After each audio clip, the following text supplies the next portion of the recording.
जय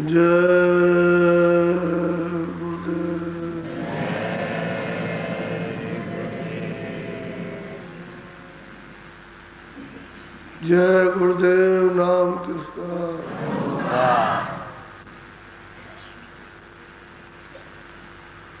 जय गुरुदेव नाम किसका? प्रभु का। गुरु का ध्यान कर प्यारे,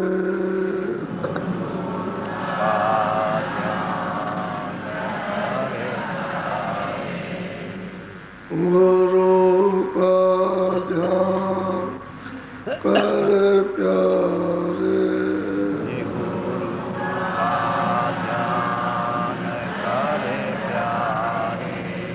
बिना इसके नहीं छूटना,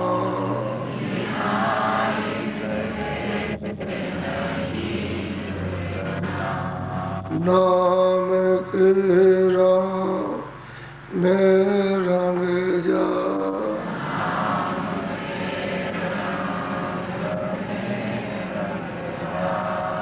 मिले तो धाम निज अपना,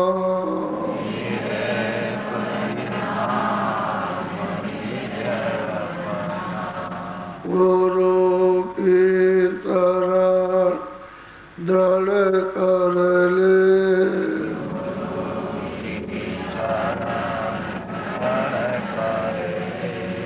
बिना इसका नहीं करना,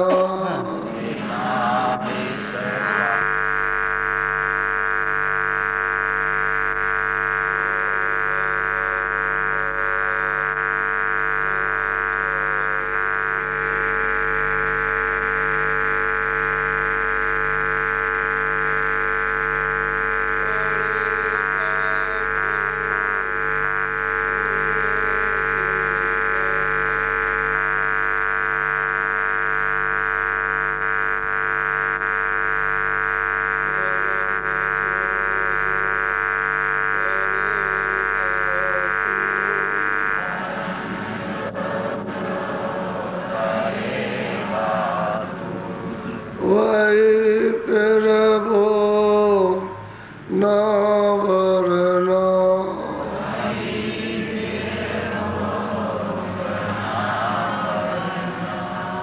जगत के जा से ज्यों त्यों,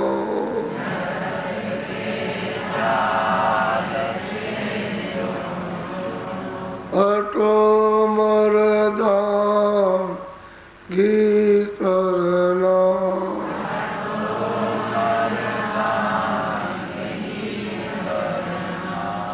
जिन्होंने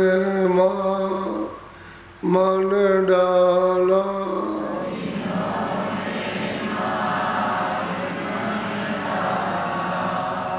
उन्हीं को तू माँ कहना,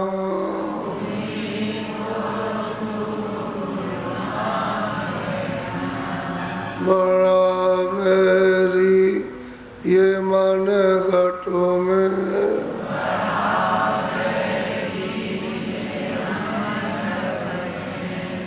इसी का जीत ना कटना,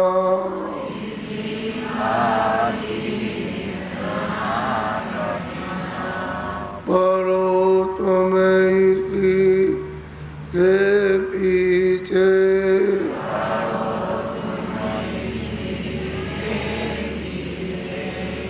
और तभी यतन तजना,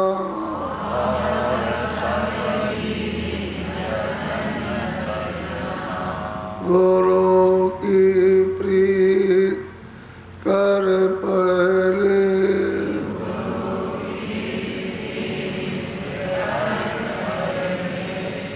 और घटता को सुनना,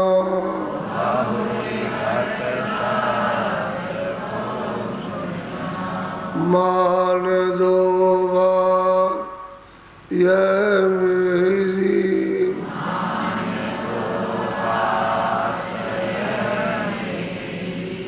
करे मत और कुछ जतना,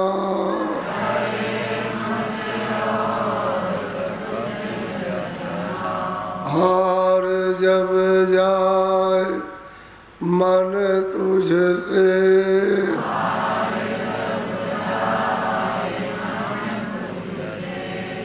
चढ़ा दे तोड़ को गगना,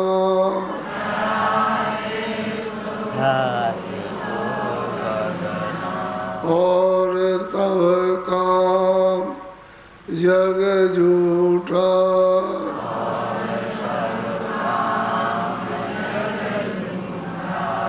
त्याग दे इसी को गहना,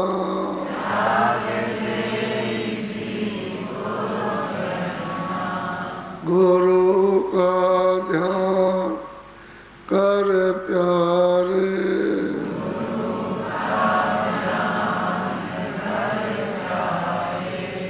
बिना इसके नहीं छूटना,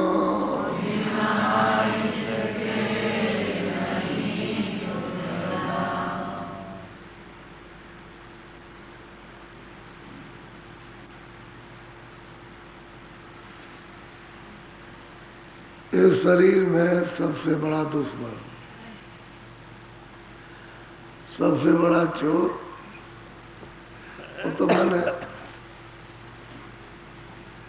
आपके पास हर वक्त रहता है, और इसको जीतने की कोई युक्ति किसी के पास है नहीं, क्योंकि बाहर के उपायों से ये जीता नहीं जाता। चाहे जितने बाहर के उपाय करो, पूजा करो, पाठ करो, ध्यान करो, धारणा करो, स्नान करो, व्रत सब करो, लेकिन जरा सी देर में तमक जाएगा, नहीं गर्म हो जाता है। ऐसा चोर और दुश्मन, और दुश्मन किसका है? सूरत का। ये सूरत का साथ नहीं देता। तो इसी चोर को बस में करने के लिए महात्माओं ने यतन बताया, उपाय। इस उपाय से ये बस में होगा, दूसरा इसका कोई उपाय नहीं। क्योंकि जब सैदल कमल से नीचे उतारा गया तो सूरत के साथ, और ये दोनों सूरत और मन शब्द की धार के साथ उतर के आए, और दोनों आंखों के पीछे बैठ गए। तो जब तक तो ये रस लेते रहे, जब तक धार को पकड़े रहे, शब्द की धार को पकड़े रहे, तब तो रस आनंद लेते रहे। ठंडक तब तो मन कहीं भागता नहीं था। लेकिन जब कर्मों का पाप उनका बखेड़ा फैला दिया और आप करने लगे तो धार, तो शब्द की धार नाम की छूट गई।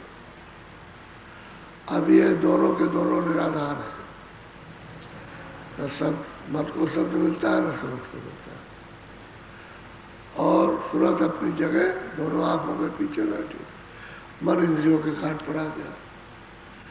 अब इंद्रियों के घाट पर वो अपना ये क्षणिक भौतिक बाहर का रस लेता है।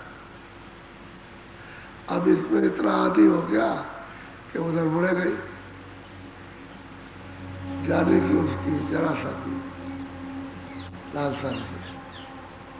ऐसा मन दुश्मन जो इंद्रियों के घाट पर के इंद्रियों का गुलाम, और इंद्रिया जितनी में भोगों का गुलाम, और सूरत चेतन अलग बैठी है, उसका साथ देते नहीं, इसलिए दुश्मन है।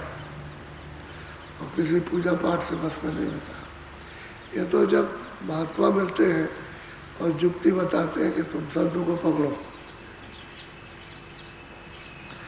क्योंकि उसका हथौड़ा शब्द का बड़ा तेज है। जब उसका घन पड़ता है तो चीखता है। उसी की मार से, शब्द की मार से ये बस में आ जाता है। और दूसरा, मन को बस में करने का कोई भी शरीर में उपाय नहीं है। इसलिए संतों ने आकर के खास बताया कि थोड़ा निरख परख अभ्यास साधन के वक्त में, भजन के वक्त में रखो, और थोड़ा सा मन को इंद्रियों के घाट पर मत जाने दो, सूरत के घाट पर इसको लगा दो। तो दोनों मिलकर के जब घाट पर बैठेंगे और दोनों काम करेंगे तो फिर जब शब्द को सुनाई, सूरत को शब्द सुनाई देगा तो मन को उसके द्वारा रस मिलने लगेगा, शब्द के द्वारा, तभी बस में हो जाएगा।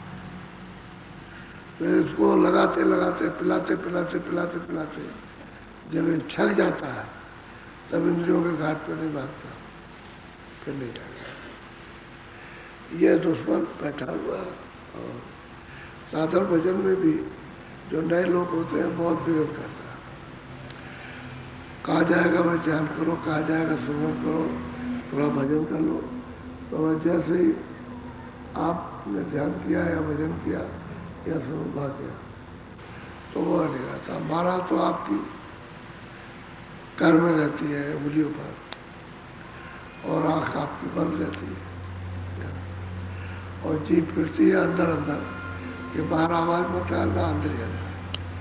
और मनवा तो 14 फिरे, यह तो सुमरना है। जब मन चारों तरफ घूमता है छोड़ के भागता है तो उसका पता ही नहीं चलता कहाँ चला गया।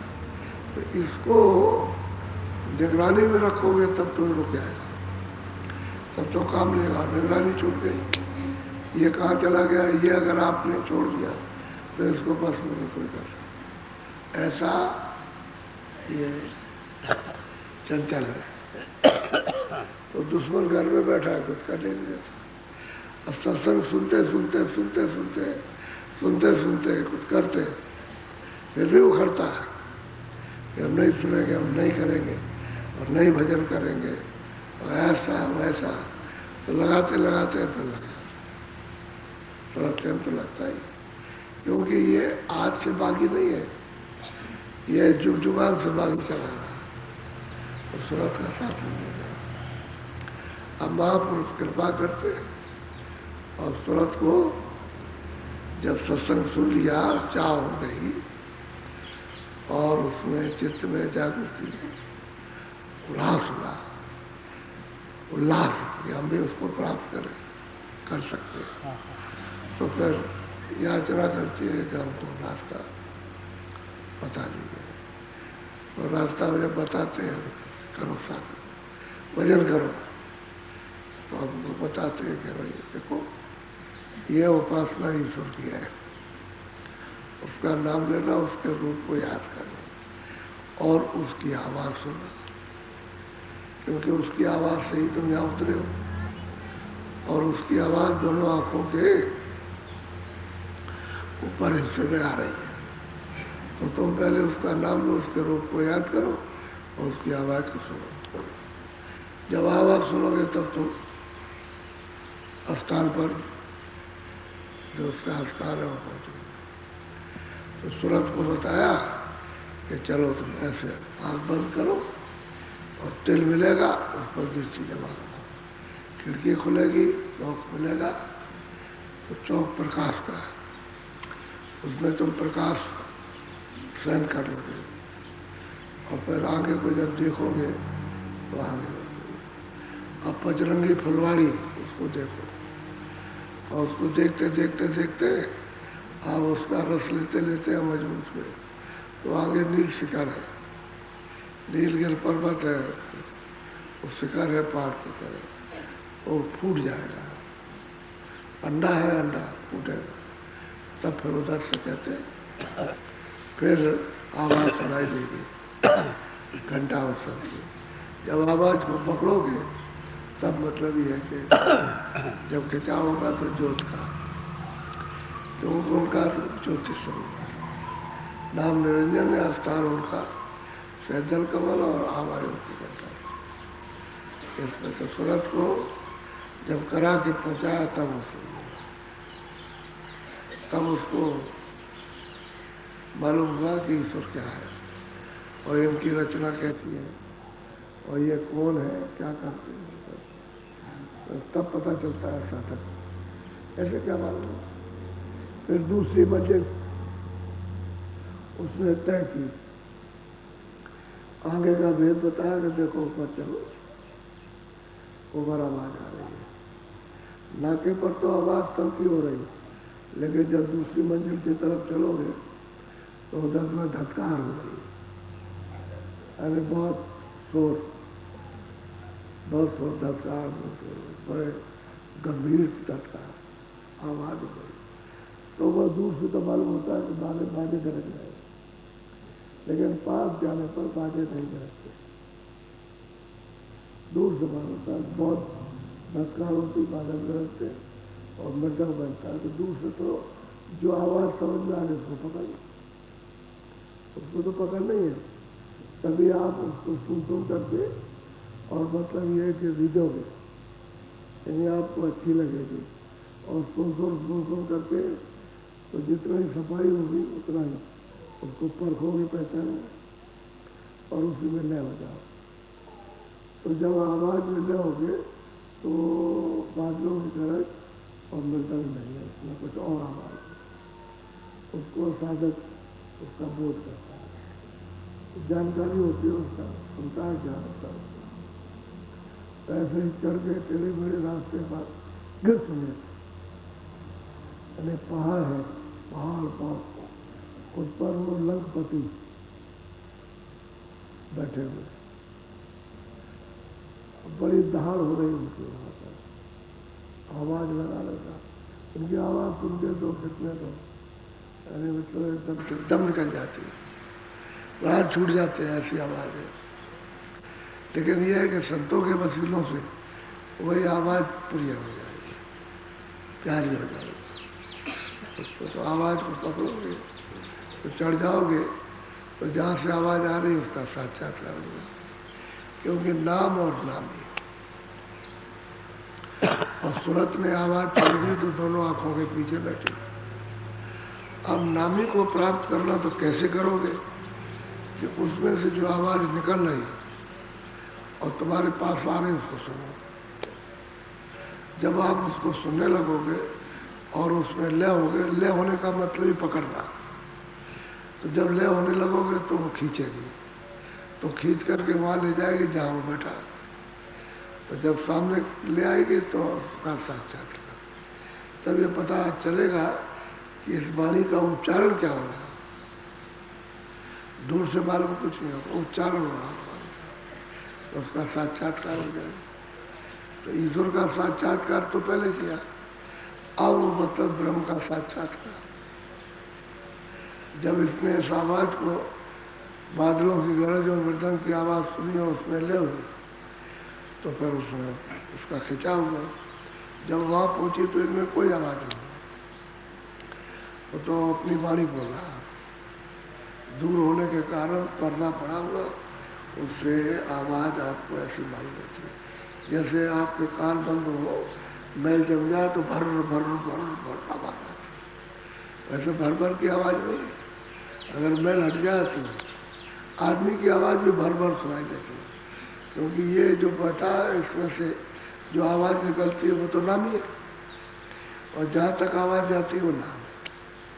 तो नाम को पकड़ो, नामी के पास पहुंच जाओ, इसका मतलब इतना ही है।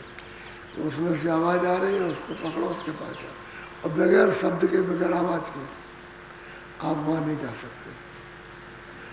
अब जब उसने ब्रह्म का साक्षात्कार कर लिया लंकपति का, उसी को लंकपति कहते हैं, वही उसको ओम भी कहते हैं, ओंकार, एक ओंकार कर्ता पुरुष। ऐसा नानक जी ने लिखा है कि वो एक है, कहते यहाँ से कर्ता, कारण भी यहाँ से बना कर्ता पुरुष, तो नीचे का करने वाला तो वहाँ पहुँच गया उसका साक्षात्कार और उसका लाल रूप। यह ऐसी लाली कहीं नहीं,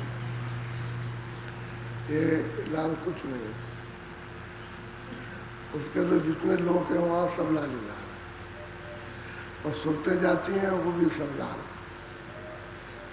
और मीराबाई कहती है कि वहाँ मैं जब गई तो लाली देखकर मैं गई तो मैं भी हो गई लाल, मैं भी लाल हो गई। तो लाली बन के लाल को देख सकते हो और नहीं। इसमें तो उसमें कारण शरीर है, तो कारण शरीर में जाओगे तो कारणी का दर्शन होगा, ऐसे नहीं सकता। तो मंडल लाल। अब दूसरे स्थान का दर्शन किया तो वहाँ ऊपर में पिया पद है, यानी गुरु पद, गुरु का प्यारा पद है। उसको उसने देखा, दर्शन किया तो ऊपर से आवाज आ रही है, गैप धुन कहते हैं, गैप धुन आ रही है, आवाज आ रही है। तो उसको सुनती है, सुन करके वहाँ से मस्त हो जाती है, सुनती मस्त होती है। तो गुरु आवाज पकड़ा देते हैं। तो वहाँ किंगली सारंगी नहीं है, लेकिन दूर होने के कारण बहुत दूर है, तो ऐसा ही मतलब है बाजा बजता है। लेकिन वहाँ तो वाणी उच्चारण हो रही है, वाणी का उच्चारण हो रहा है। तो आप दूर से सुन रहे हैं, उसकी वजह से उसको सुन करके जब उसमें ले तो खिंचाओगे, तो बर्दाश्त नहीं कर सकोगे तो वहाँ उसी में गिरा दिए जाओगे मानसरोवर में। इसमें पहले स्नान कर ले, नहा, इसमें नहा स्नान करता है।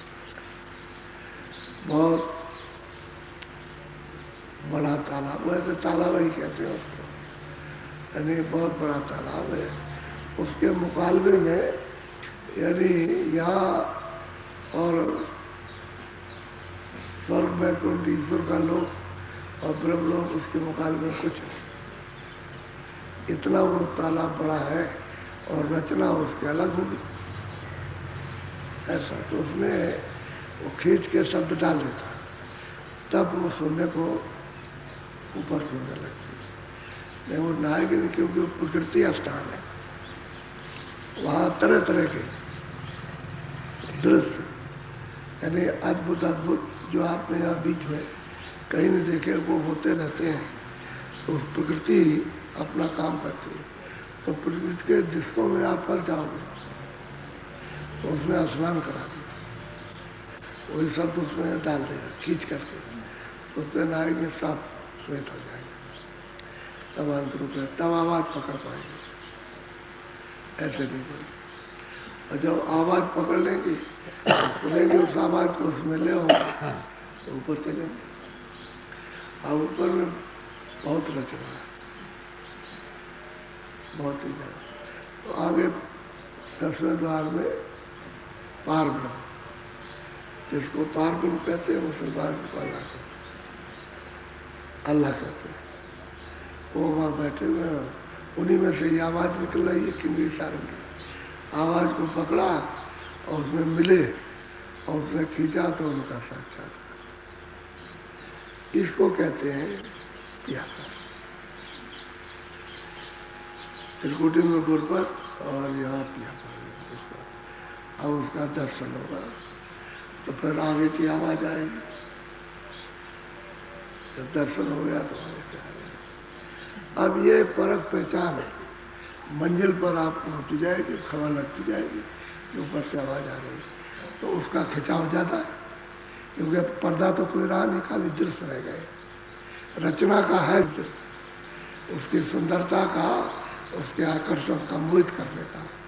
बाकी और वहाँ स्वर्ग के ऊपर में कोई आवरण नहीं है, तो सुनती है। तो अच्छा, इनकी भी विविध बात की लोगों में मतलब ये है कि आवाज़ ही जाता है, बाजे भात भात के बज रहे, भिन्न भिन्न नाना का, तो वो बाजा निराला है। तो सूरत हर नाके को तोड़ेगी, क्योंकि जब जाएगी तो इसका नाका है, जिस मंजिल पर जाएगी उसके नाके को पार करेगी। अगर पार नहीं करेगी, उसके अंदर रहेगी तो नहीं जा सकती, तो नाका है। इसी तरह से 10वें द्वार के ऊपर में पार ब्रह्म का नाका है। जब वो नाके को तो खोलेगी और ऊपर चढ़ेगी तो वही प्रयाग है, त्रिवेणी संगम। 3 तरह की धारा है।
3 स्थान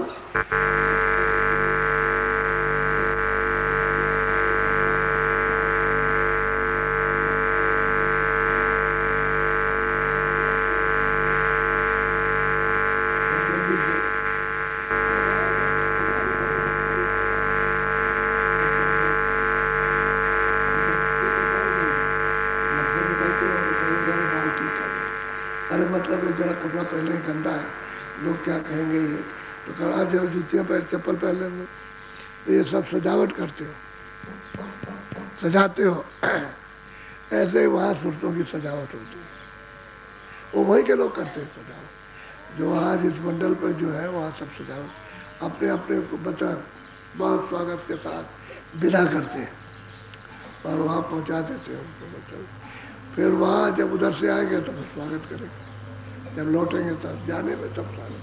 तो चल रही सूरत, चल अब प्रसाद की चल, अब चौथे की तू तैयारी कर, चल अब चौथे स्थान पर पहुँचा है, चौथे लोक में, चलो बोलो।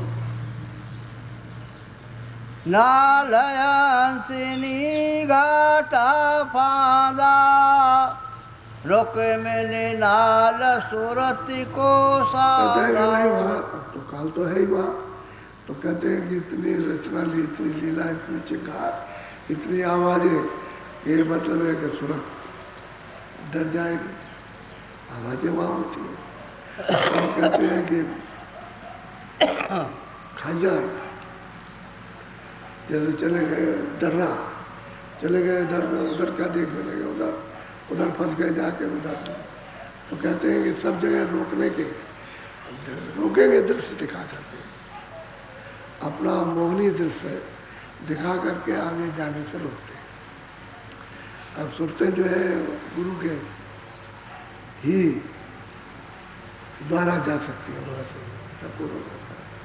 तो कहते हैं कि रोकने का सब बहुत जोर की आवाज़ देती है, उनकी आवाज़ कम करके मतलब ये। अब सूरत गुरु बल से, उनकी शक्ति और ताकत से, उनकी दया से वो आगे चलती है। अब वो कहते हैं वो घाट है, जा जा बजा जाओ, इतनी रुकावटें कर रखी हैं, लेकिन ये है कि वो मारपीट नहीं है, तुम डर जाओ, उधर न जाओ, उसमें फंस जाओ, देखते रह जाओ, यही फंसना है। तो सब चीज़ें देखते रहो, हमारा मन मुक्त हो गया, यानी सूरत मुक्त हो गई, तो आ जाएगा नहीं, सूरत मुक्त हो जाती है, एकदम आशिक हो जाती है, तो देखने लगती है, बस यही रोकना। वहाँ कोई ये नहीं कि कोई मारपीट करता है, कोई पीड़ा है, मतलब है कोई चिल्लाता है, कोई शरीर, ये नहीं है, सुनते ही सुनो, लेकिन उसकी ऐसी रचना है कि रुक जाती है। तो ये सब वहाँ खेल तमाशे हर वक्त, चाहे कोई जाए या न जाए, वो होते ही रहते हैं, ताकि साधक कोई भी उधर जाए नहीं या रोकने का, अपने आप रुक जाए, कोई जबरदस्ती नहीं है, और चले जाओ चले जाओ, तो जब महापुरुषों के द्वारा जाते हैं तो चले जाते नहीं, तो रोकने की चीज़ें वो तो दृष्ट है, उनको किसी ने बाजार लगा दिया कि आप स्वतंत्र बाजार में घूम सकते हो, तो आपने किसी को साथ ले गए, चाहे स्त्री हो कोई मित्र हो, अरे कह लगे इसको देख लेंगे, ये बहुत अच्छी चीज़ है, तो उसको देखते तो बहुत देर लग जाती है, तो उसके बाद जब दूसरी को देखा, अरे कह लगे ये बहुत उससे भी अच्छा ही है, अब देखने तो आगे अभी नहीं जाएंगे, अभी आएंगे जाएंगे, चलो यही जाएंगे, तो मतलब मैं देखता रहा, तो फिर लौट आया, कह लगा जब फिर चलेंगे बाजार में, फिर देखेंगे, तो रुक तो गया आगे, तो दृश्य है, रचना है, इतनी खूबसूरत कि वो क्या वर्णन किया जाए। तो कहते हैं सब वहाँ रोक नहीं के, और सब खेल तमाशे सब रचना के सब दिखाने लगते हैं, सब जाओ तुम आगे बढ़ जाओ, वही चीज़ देखते आओ, ये घाट है, और वहाँ और कुछ नहीं है, शरीर तो वहाँ न कोई कारण है, न कोई सूचन है, न लेंगे नहीं टूले कर सकते ही पड़े, अब दिल से कुछ नहीं, तो अभी तो इनके अधीन है, क्योंकि इनकी आवाज़ों के अंतर्गत है, तो उसको आवाज़ सुनाई देती है, ऊपर की सुनती है, बोलो। पाजी ने रखी जा गंभीर सूरत ने रति दो उदारी। कहते हैं 5 ही पगडंडी रास्ता जो बिल्कुल करीब पहुंचा दे, लेकिन उसको संत जानते हैं और नहीं जानते। उस संतों को भी मालूम तो उसको बताते हैं, कहते हैं कि 5 ही पगडंडी रास्ता है, सड़क से तो घूम के आना पड़ेगा और यहीं से सीधे देख के आते। तो उसमें जब वो धसती है प्रकाश में, उस रचना में, तो आगे उसकी निरत तो बढ़ती जाएगी, बहुत विशाल बहुत होती है। उधर प्रकाश ही प्रकाश होता है उसकी आँख के सामने। निरत उसी को कहते हैं कि बल्ब का जहाँ आगे प्रकाश पड़े वही निरत है, और जिसमें से प्रकाश निकलता है वो सूरज है। तो इसमें से प्रकाश निकल रहा है तो सूरज है, और आगे जो उसका आकार बनता है वो निरत है। तो कहते हैं कि उससे वो धरती चली जाती है, रुकती कहीं भी नहीं है, वो चलती चली जाती है। अगल बगल के जितने भी दृश्य हैं सब छोड़ देती है, सब रचना छोड़ देंगे, क्योंकि उसे आगे जाना और देख आने जाने का जब हो जाएगा तब देखेंगे। जब उधर से लौटेगी, आएगी, जाएगी, जब रमा हो जाएगी और उस रचना को जब देख लेगी तब जा कर के वो देखेगी, नहीं तो अभी तो अपने काम में लगी। अभी अगर देखने लगे तो उसका समय निकल जाएगा, वही फंस जाएगी, जा नहीं सकती। तो सूरत निरत की उसने निशाना मारा और धीरज सूरत ने रखा, और आगे मतलब ये है कि चलिए 5 ही पगड़े। उसमें भी शब्द है, उसमें भी आज गुंजार विवेक बात की करते हैं। बोलो। दाए रचे दीप पर चांद, बाएर रचाए बहुत खंड। अब कहते हैं कि दाहिनी तरफ इतने प्रचंड प्रचंड इतने दीप लोक है कि नीचे कहीं भी ऐसे नहीं मिलेंगे जो वहाँ। वो सूरत उनको जरा सा आभास में देखती है कि वो जाना तो उसको आगे, उनको छोड़ देती है कि अगर उसमें चली गई तो उसमें देखने में लग जाएगा उसको, तो उधर भी छोड़ती है, इधर भी छोड़ती है। दोनों तरफ है, इधर भी है उधर भी है, दाई तरफ भी और बाई तरफ भी है। लेकिन उसको गुरु कहते हैं भाई 5 ही रास्ते से सीधी चले, रास्ता जान ले, क्योंकि कभी आना जाना हो सड़क से तो उसको ले जाएंगे, लेकिन 5 भी पगडंडी भी रास्ता दिखाते हैं, और संत ही उस रास्ते को आने जाने का जानते हैं, बाकी और कोई नहीं जानता। बोलो। मोती महल और रतन अटारी, हीरे लाल जड़े जावा। कहते हैं कि भाई ये मोती तो है नहीं, ये हीरे नहीं, तो रूहों के मोती। हीरे मतलब यह है कि मोती लाल, कहते हैं कि जड़े हुए अटारियों पर। अब कितनी वो शोभायमान अटारी है जिसमें अरबों खरबों लगे हो, और बिल्कुल कितने सूर्यों का उनमें प्रकाश हो, वो तो अद्भुत देखने को। कितने सूर्यों का प्रकाश, एक एक मोती, एक एक हीरो में वो जड़े हुए, और अटारी ऐसी अद्भुत रचना यानी दिखाई संतों को देती है। वहाँ पर ये 4थी मंजिल की तैयारी कर रही है, वहाँ स्थान पर पहुँचने की। कहाँ से प्रयाग स्नान करने के बाद ये तैयारी कर रही है। चल सूरत और चल 4थी मंजिल, चलो। गुप्त वेद दिया जनाई, जानेंगे कोई संत। कहते हैं कि भाई ये गुप्त वेद है, इसको कौन जानेगा? जो संतों का सच्चा भक्त होगा, सच्चा सिपाही होगा। यानी भक्त को कहते हैं सिपाही, शब्द का उच्चारण किया संत सिपाही, संतों का भक्त जो सच्चा होगा वो जानेगा, बाकी संतों के सिवा कोई जाने नहीं सकता। और योगी योगेश्वर ऋषि मुनि ज्ञानी ध्यानी है तो कभी सपने में भी नहीं जा सकते, ये तो वहाँ जा ही नहीं सकते हैं, उनको तो पता ही नहीं इसका किसी का। ये तो सब के सब ऐसा दल कर सकते, पहली मंजिल ही पर माथा मारते और यही का फल। ये भी क्या कम है, इसका भी इसकी रोशनी को, इसके रूप को देख के कितने लोग वहाँ मुरीद हो जाते हैं, आगे सब इच्छाएं खत्म हो जाती हैं। तो संत इस भेद को जानते हैं, तो कहते हैं कि इसको कौन जानेगा? जो संतों का सिपाही भक्त होगा, बाकी कोई नहीं जानता।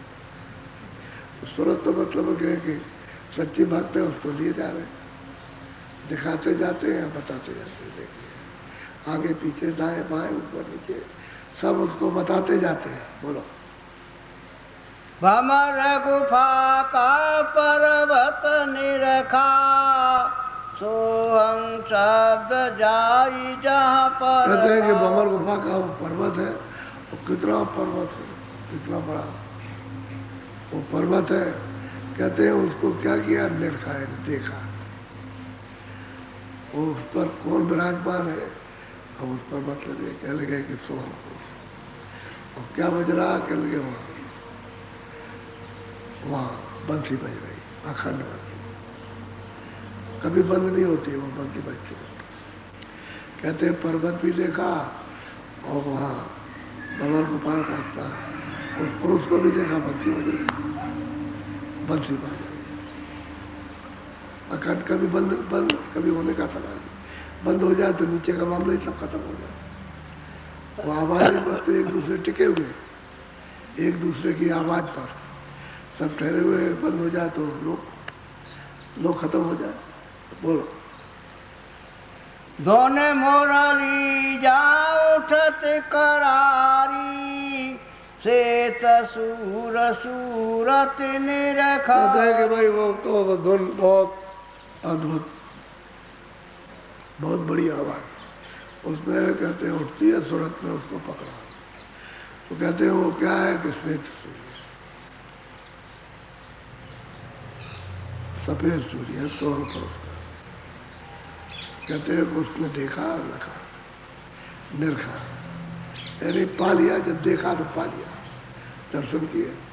ऐसे ही दर्शन होते हैं, क्योंकि हम तो इसमें है जैसे आदमी का दो आंखों से दर्शन, एक बंद हो जाए तो एक से दर्शन करो, और दोनों बंद हो जाए तो बाहर से कुछ नहीं दिखाई देना।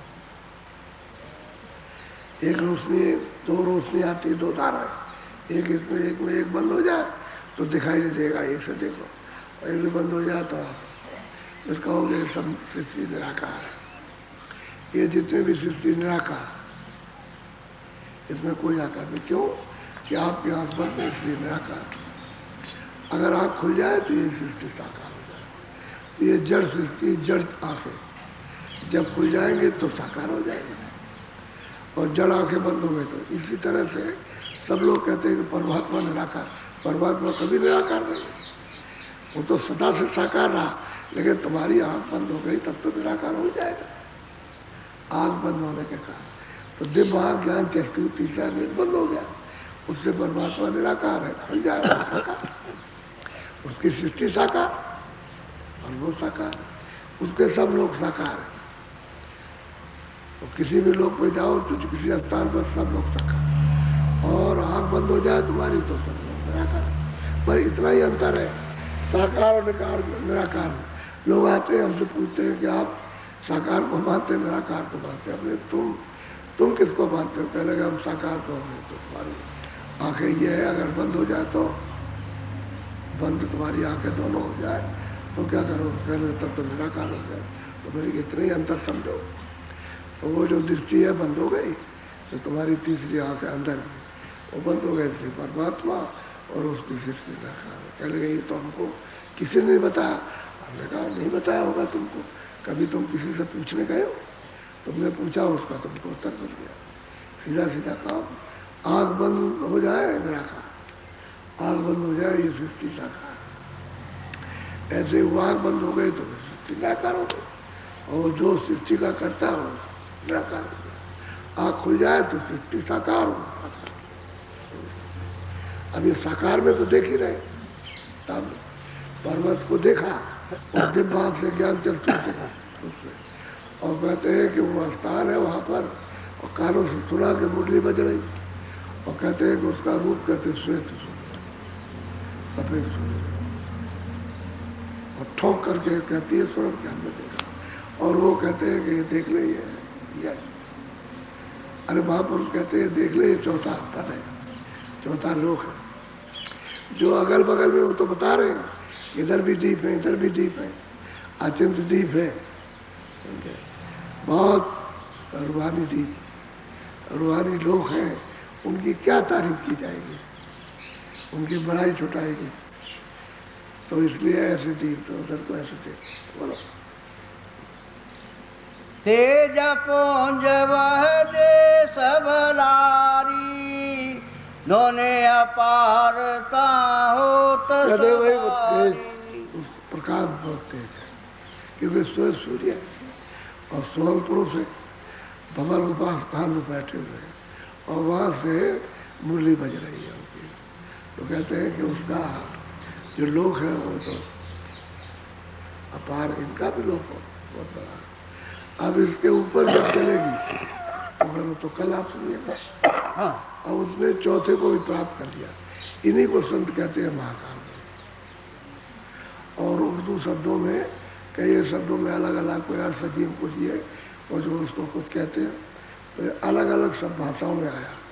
जिन्होंने इसको प्राप्त किया अपनी भाषाओं का शब्द को उपयोग किया, और संस्कृत की भाषा अलग और फुटकर भाषा अलग है। इसी तरह से इन्होंने प्राप्त किया चौथी मंजिल। तो ईश्वर को भी प्राप्त कर लिया और ब्रह्म को भी, और पार ब्रह्म को भी, और ये महाकाल पुरुष है। अब ये ऐसे मुकाम पर बैठे हुए हैं कि जब सृष्टि की जब प्रलय होगी, सृष्टि का जब सब विनाश होगा और यहाँ कोई भी यानी पशु पंछी आदमी कोई नहीं रहेगा।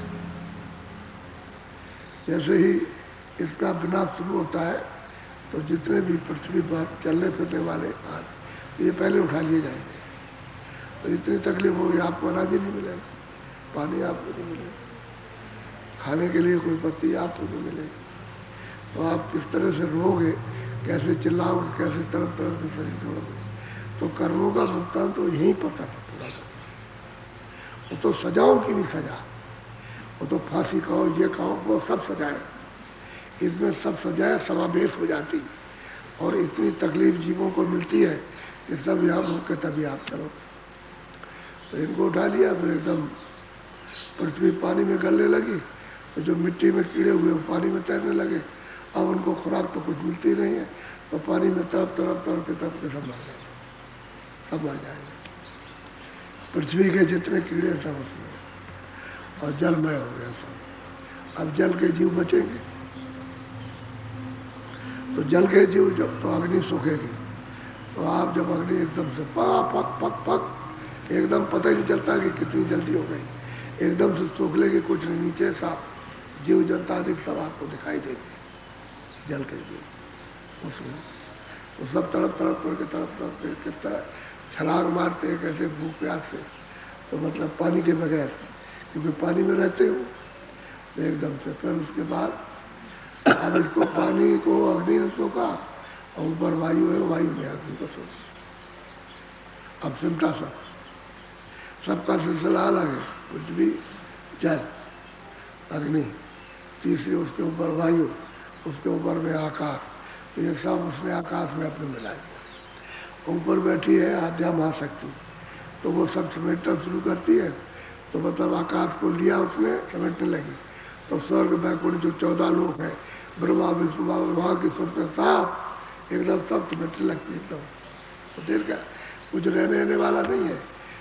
ईश्वर भी जो सैदल कमल में है, इनका लोक, और ये सब उसको ऊपर माया बैठी, वो सब समेट ली, सब समेट ली माया। और माया को ब्रह्म समेट लेता है, और ब्रह्म को ऊपर में प्रकृति है, वो सब समेटती है। और ऊपर पुरुष बैठा होगा तो पार ब्रह्म समता हो जाता है। और जब पार ब्रह्म को भी समेटेंगे तो ये सब रचना समेट करके, और मतलब ये है कि भगवान गुफा के नाके पर जाएगी। वही एक स्थान भगवान गुफा का ऊपर बचेगा, वो प्रलय में नहीं आता, बाकी नीचे सब आ जाएगा, ये सब आ जाएंगे। और वो दीप बच जाएंगे, जो 12 दीप है, वो सब जो 12 पुष्पों के जो दीप है वो सब बच जाएंगे। तो ये सब सब श्री का सब हो जाएगा। इसी को महापन्ना कहते हैं। अब कितने दिन तक वहाँ रहेंगे, फिर विस्तार होगा। तो जब की बात जब रही, ऐसे सृष्टि का प्रलय होता या कुछ नहीं होता। इसलिए तो महात्मा सब कहते हैं उधर से तो तब जाना जाता है। उधर से जानने में तो कोई किसी तरह की इन्हें कोई चीज़ छुपी नहीं है, सब जान लिया जाता है। वो तो सब जानने ही के है, वहाँ तक प्रलय होते होते। ये मतलब ये तेज पुण्य स्थान है भंवर वास में वहाँ काल पुरुष में इन सब का सिमटाव कर लेते हैं। सिमटाव मतलब सबको यही करते हैं सिमटाव। जो भंवर वास स्थान में बैठे सब कुछ ऊपर जाएंगे तब सतलोक का नाका शुरू होगा। वो कल आपको बताएंगे कल वो पंचम वो देश है, वही सब सुरतों का देश। सब जितने भी सुरतें आई सब वही से, एक भी इधर उधर से कहीं से नहीं आई, कहीं से है ही नहीं कहीं, जितनी आई हुई उतनी आई। अब ये कब जाएंगे जब सतपुरुष जब मौज हो तब तो हो सकता, उनकी नहीं मौज। उन्होंने जो विस्तार किया उनकी मौज थी, उन्होंने विस्तार किया। अब सुरतों के लिए माफी रखिए कि तुम जा सकते हो यहाँ, तुम संतों से मिल जाओ तो ले जाए तुमको, और एक दफे पहुंच जाओगे तुमको कभी नहीं आना, किसी भी देश में नहीं आना, बस फिर उसी अखंड देश में रहो। अब ये तो कोई जानता नहीं, ये वेद पढ़ने वाले, शास्त्र पढ़ने वाले, कुरान पढ़ने वाले भाई, उनको तो पता ही नहीं, उनको तो आवाज ही नहीं कोई जानता। ये तो संत और उनके सिपाही वो ये जानते हैं। जो सिपाही पूरे हो जाएंगे पक्के सच्चे, जो घर में पहुंच जाएगा वो जानते हैं, सब जानते जो आते जाते हैं। अब जो पहुंच जाएगा वो संत गति होगी, वो संत गति होगी, संत स्थान प्राप्त होगी, और संत हो गया वही वहाँ पहुंचा हुआ होगा, बीच में और कहीं नहीं। तो ये उन्होंने चौथी मंजिल यानी किसको दिखाया? सूरत को, सिपाही को, यानी भक्त को, चल रही चल तुझे मैं दिखाऊं, चल के तू उसको पार कर रहे हैं। अब ये सब दिखाने के बाद तब और आगे ले चलेंगे तो कहेंगे देख लीजिए ये सच्चा लाभ मुकाम है, ये स्थिर अखंड है, यहीं से सब सोचते गए।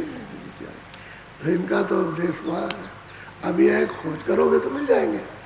अब संतों ने जब ही कहा है कि जब संत आए तब ये आए हैं, और जब जान लिया कि संतों का बदस्तूर आना जाना रहेगा, आते जाते रहेंगे तो सब संत कहते चले आए, और कहते जाएंगे जब कभी बंद हो जाए तो कहते कि बंद हो गया, तो बंद होने वाला तो नहीं, अभी तो कुछ है नहीं, वो तो उनकी मर्जी है, अभी तो जीवों के लिए रास्ता खुला हुआ। तो शास्त्र चलो इसलिए इधर से लगाओ उतने रखो जितनी जरूरत है, और सिमटाओ करो। जब यहाँ आ जाओगे तो ये भी जरूरत खत्म हो जाएगी, इसका भी भान बहुत खत्म हो जाएगा।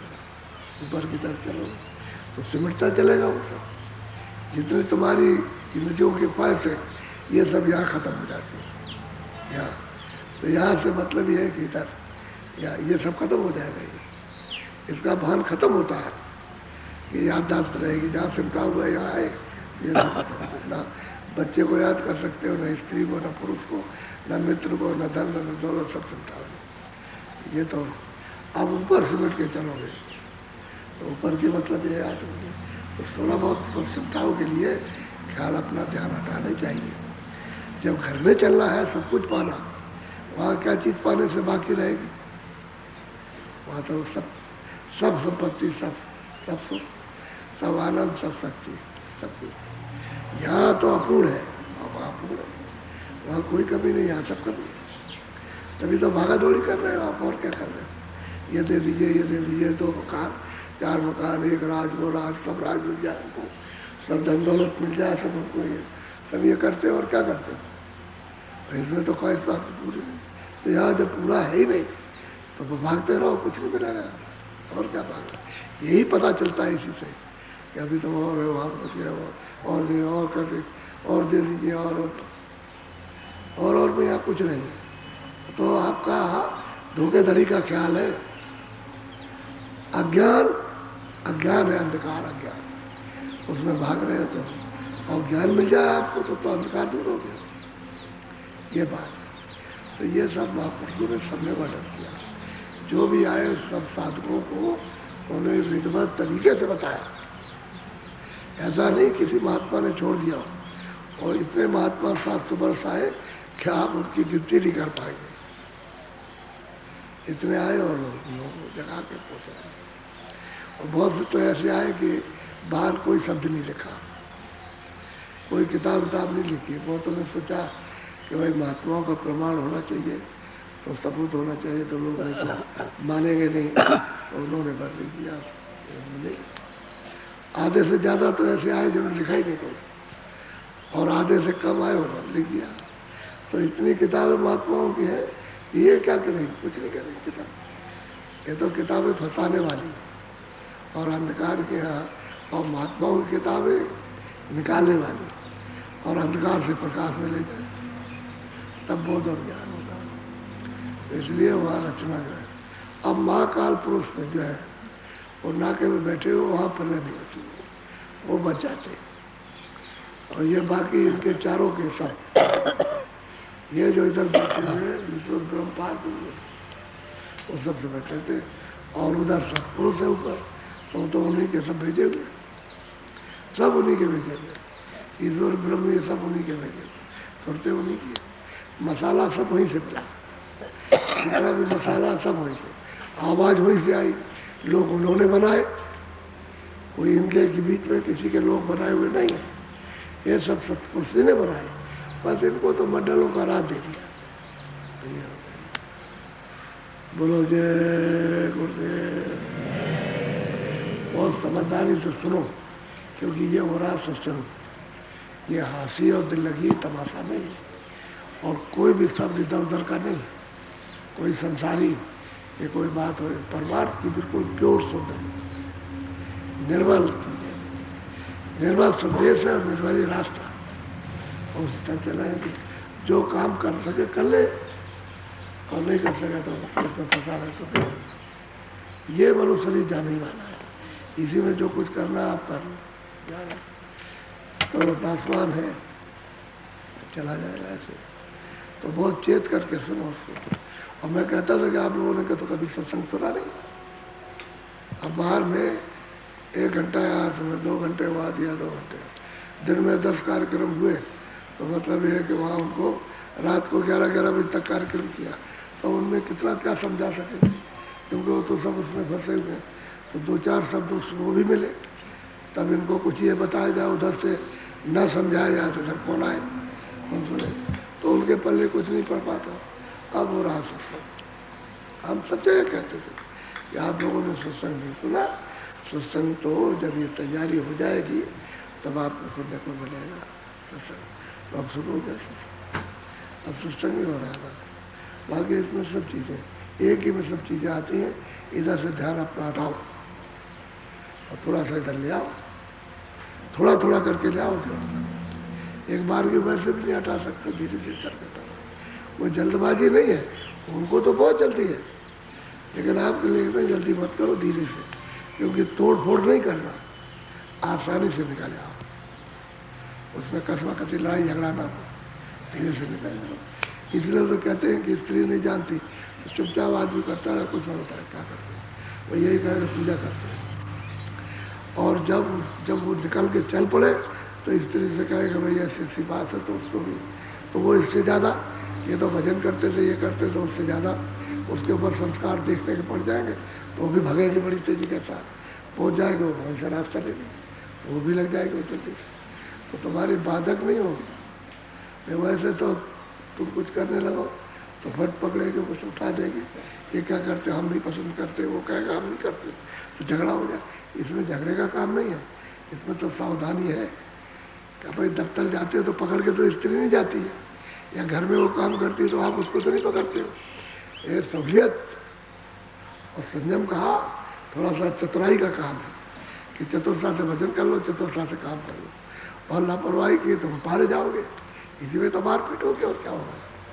चतुराई होनी चाहिए हर काम में, बाहर का भी करो और जाने से करो, और अंदर का भी करो, भजन करो तो जाने से करो, ढटोरा पीट के थोड़ी करना कि ढटोरा पीट रहे हैं भजन कर रहे हैं, ढटोरा पीटो कोई करने देगा, कोई नहीं कर देगा, तुमको फौरन मूर्ख बनाएगा कि कोई भजन क्या रास्ता थोड़ी है भजन की करिए, क्योंकि उनको तो मालूम नहीं किसी कि भजन कैसे किया जाए, कैसे जाएंगे और शरीर से कैसे निकलेंगे। अरे सूरत तो एक ही घाट से निकलती है, जब मौत का घाट आएगा तो एक ही घाट होता है, सब जब समेटे जाते हैं तो यहाँ लाए जाते हैं, उनको पकड़ा जाता है, यहाँ पकड़ के ऊपर ले जाया जाता है, वहाँ इंसाफ होता है, डाल दिया जाता है। तो मौत के घाट पर तो सबको आना, और पहले से मौत के घाट से निकल जाओ, तो जो निकल जाएगा उनकी मौत नहीं होगी, वो तो जीवित हो गए। वे चेतन को पा लिया, जीवित हो गए। अब मौत की तकलीफ जन्म मरण की नहीं है, ये चिल्ला रहे हैं उसको, ये है, वो कुछ नहीं, ये पीड़ा नहीं मौत में। तो इसलिए निकलने का तो बहुत हो जाए, चतुराई से भजन करो। बोलो जय गुरुदेव। अब थोड़ा भजन पे बैठता हूँ, बैठो थोड़ा सा भजन बैठ कर।